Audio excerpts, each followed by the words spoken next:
I want truly grateful to God for this opportunity. और परमेश्वर के प्रति मैं आज की सुबह बहुत ही धन्यवादित हूँ। I would also like to express my heartfelt thanks to our Sunday school in charge, Ma'am Aarti, for giving me the privilege to stand here. और मैं मानती जो संडे स्कूल के इंचार्ज उनको मैं धन्यवाद देता हूँ इस अवसर को देने के लिए।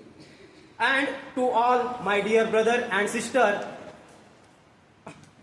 thanks you for your prayer and love.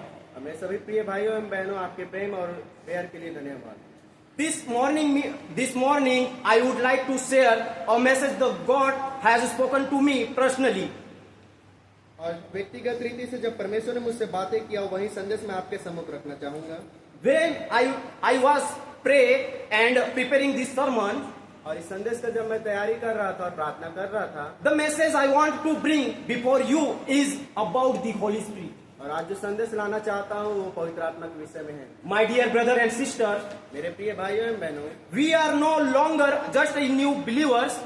हम केवल एक नए विश्वासी नहीं, We are people who now know about God, who study theology. हम वे लोग हैं जो धर्मशास्त्र को पढ़ते हैं और परमेश्वर को जानते हैं। And most importantly, we are chosen by God and prepare for His ministry. और सबसे प्रमुख बात यह है कि हम परमेश्वर के द्वारा चुने हुए हैं और सेवा के लिए तैयार हो रहे हैं। Many of us are planning to serve God as leaders, teachers and pastors. और बहुत सारे लोग हम यहाँ योजनाएं बना रहे हैं कि हम परमेश्वर की सेवा एक अगुवे, पासवान और शिक्षक के रूप में करेंगे। Every day. हर दिन We are growing the knowledge of God's words. हर दिन हम परमेश्वर के वचनों में बढ़ते चले जा रहे But हैं। let me ask you this morning, और आज की सुबह मुझसे आपसे पूछने दीजिए, have you truly experienced the power of the Holy Spirit? कि आप सच में पवित्र आत्मा की उस सामर्थ को अनुभव किए? Say, I don't know. और बहुत सारे लोग So ऐसे मैं- कहते हैं मुझे पता ही नहीं।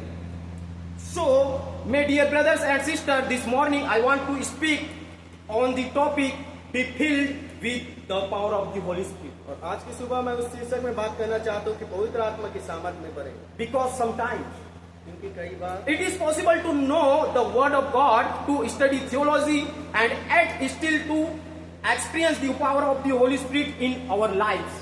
कई बार ये हमारे संभव होता है कि हम परमेश्वर के वचनों को पढ़ पाते हैं, धर्मशास्त्र पढ़ पाते हैं, लेकिन पवित्र आत्मा की सामर्थ से नहीं पढ़ पाते। That is why Apostle Paul gives us clear command in Ephesians chapter 5 verse 18. इसीलिए प्रेरित पौलुस इफिसियों उसके 5:18 में कहता है, Do not get drunk on wine which leads to debauchery, instead be filled with the Holy Spirit, दाखरस से मत वाले न बनो क्योंकि इससे लुचपन होता है, पर आत्मा से परिपूर्ण होते जाओ। who already knew God और जो पहले से परमेश्वर को जानते हैं and have not experienced the fullness of the Holy Spirit. लेकिन पवित्र आत्मा की उस परिपूर्णता को आज तक वो प्राप्त नहीं कर So पाए। today, लेकिन आज God is speaking to all of us that we also need to fill with the Spirit of God. परमेश्वर आज हमसे बातें करता है कि आज हमें परमेश्वर की आत्मा से बनने की आवश्यकता So है। let's see how we can fill with the Holy Spirit with my first point.